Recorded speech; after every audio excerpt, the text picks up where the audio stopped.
I remember the teacher talked and we listened. We had to memorise quite a lot too. A lot of time was spent giving out books and collecting them up again. We were sitting in rows in desks so we could see the board better because talk and chalk was the way.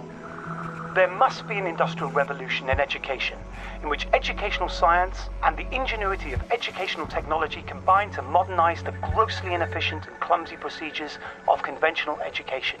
Sidney L. Pressey, 1924. These young people are studying in a new way. A computing calculator designed for use in high school classrooms has created tremendous excitement among educators. The tool which has made this possible is the high-speed digital computer operating with electronic precision on great quantities of information.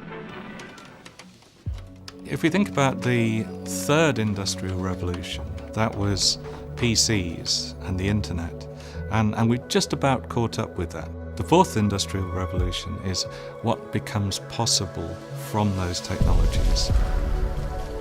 Industry 4.0 is the next big shift in the way that manufacturing operates. Digital know-how is going to be hugely important, and then people will need to be flexible because the world will change.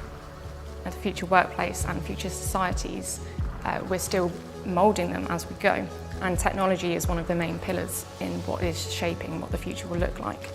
The pace of change is remarkable, with the introduction of these exponential technologies creating a paradigm shift to create Education 4.0. Lectures aren't fit for purpose anymore. Using textbooks and teaching in a Victorian sort of method with rows of students, listening to the teacher, taking notes, it's obsolete. We need to use our time in lessons to actually have those meaningful mentoring one-to-ones that can never be replaced.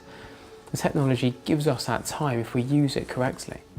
Rather than being something that's scary, we can use technology to be something that's very liberating for people, so that instead of having to go through the rigmarole of institutional learning as it's been in the past, we can actually use smart robotics, smart computers to make learning more accessible to more people and to actually tailor it to individual needs. This whole cluster of AI technologies will make learning for students more rewarding, teaching for academics more rewarding. We want it to be a win for everybody. We've shown already in clinical studies and trials that retention is up to 70% higher in virtual reality. That has a huge impact on learning and retention of facts. The challenge is for universities to really develop their students' digital skills so that they can actually make use of those skills in the workplace. It would be all too easy to say everyone must learn to code. But the truth is, coding is just one digital skill. Creativity, collaboration, communication, critical thinking, these skills that can never be automated, that can never be replaced, are what we need to focus on. Education 4.0 is a request to the education sector to rethink the educational paradigm. And it's an opportunity for us as this fourth industrial revolution kicks off to think about what modern education should look like. We now live in a hyper-connected world, and now the time, more than ever, the time is for us to say, what do we want to do with that?